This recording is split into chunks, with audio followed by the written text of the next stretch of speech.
নবী মুহাম্মদ যুদ্ধাবস্থায় মানুষের সম্পত্তি কেড়ে নিত? সেই সময় যদি যুদ্ধ হতো, লুটপাট সাধারণ। এইটা কিভাবে বলতে পারেন? আমি একজন কৃষক। আমি জিজ্ঞাসা করতে চাই যে ইসলাম আমাদের ন্যায় বিচার এবং সম্পত্তির মালিকানাকে সম্মান করতে শেখায়, কিন্তু নবী সাল্লাল্লাহু আলাইহি সাল্লামের সময়ে নির্দিষ্ট নিয়মের নিয়ন্ত্রণে যুদ্ধের গনিমত নেওয়া জায়েজ ছিল। আজকের দিনে আমরা এটিকে কিভাবে ব্যাখ্যা করব? যুদ্ধাবস্থায় থাকা কি মালিকানার নীতিবোধ সত্যিই পরিবর্তন করে দেয়? বোন প্রশ্ন করেছেন যে আমাদের মানুষের সম্পত্তি এবং জমিকে সম্মান করতে হবে, কিন্তু নবী সাল্লাল্লাহু আলাইহি সাল্লামের সময়ে তারা মানুষের সম্পত্তি কেড়ে নিত। এখানে কেড়ে নেওয়া শব্দটি ভুল।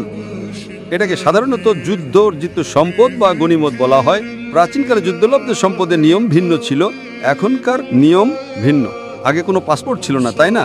হ্যাঁ, এখন পাসপোর্ট আছে। আছে। আগে নিয়ম ছিল যে যে যুদ্ধে জিতবে সেই সম্পদের মালিক হবে। তখনকার আইন এটাই ছিল। সুতরাং সেই সময়ে যদি যুদ্ধ হতো, যে জিতত সে সম্পদ নিয়ে নিত এবং মালিক হয়ে যেত। এখন আইন বদলে গেছে, তাই তখনকার আইন ছিল যদি কোনো যুদ্ধ বা লড়াই হতো, যে জিতত সেই মালিক হয়ে যেত। কিন্তু এমনকি নবীর সময়ও তারা খেয়াল রাখতেন যেন সেখানে কিছু নিয়ম কানুন ছিল, যা আমি গতকাল আলোচনা করেছি। গতকালের আলোচনায় আমি বলেছিলাম যে কিতাল বা যুদ্ধের ক্ষেত্রেও কিছু নিয়ম কানুন আছে।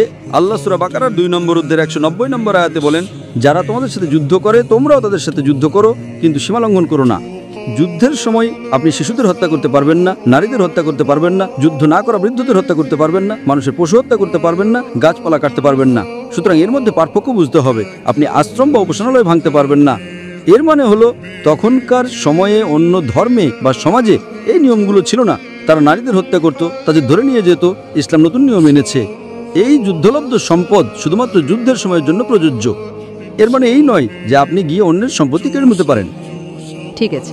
আপনি কোনো নারী বা শিশুকে হত্যা করতে পারবেন না, এমনকি তারা শত্রু হলেও। বৃদ্ধদের স্পর্শ করতে পারবেন না যতক্ষণ না তারা যুদ্ধক্ষেত্রে আপনার সাথে লড়াই করতে আসে। আপনি আপনার শত্রুর আর্থিক ক্ষতি করার জন্য কিছু করতে পারবেন না, যেমন গাছপালা কেটে ফেলা। কিন্তু যুদ্ধে যা জয় করেন তা আপনার সম্পত্তি পরিণত হয়, কারণ তখনকার আইন এটাই ছিল। আর তারপরে তা যুদ্ধক্ষেত্রে অংশগ্রহণকারী লোকদের মধ্যে ভাগ করে দেওয়া হতো। সুতরাং তখনকার আইন এটাই ছিল।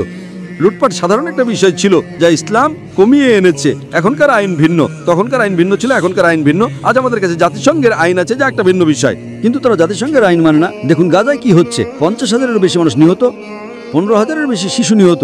নিহতদের 2/3 নারী। তারা বেসামরিক এবং হাসপাতালকে লক্ষ্যবস্তু বানাচ্ছে। সবই আন্তর্জাতিক আইনের পরিপন্থী। এবং কোনো দেশে কিছু করছে না, শুধু কথাই বলছে। কেউ কোনো পদক্ষেপ নিচ্ছে না, শুধু কথা আর কথা। সমস্যা হলো আজ মুসলিম উম্মাহ দুর্বল। আমরা যদি একতাবদ্ধ থাকতাম তাহলে এমনটা হতো না। ইনশাআল্লাহ আমি এই বিষয়ে একটি ভাষণ দেব, ফিলিস্তিনিদের জন্য মুসলিম উম্মাহর 15 দফা কর্মপরিকল্পনা। ইনশাআল্লাহ আগামী 20 জুলাই রবিবার জাকার্তায়। আশা করি উত্তর পেয়েছেন।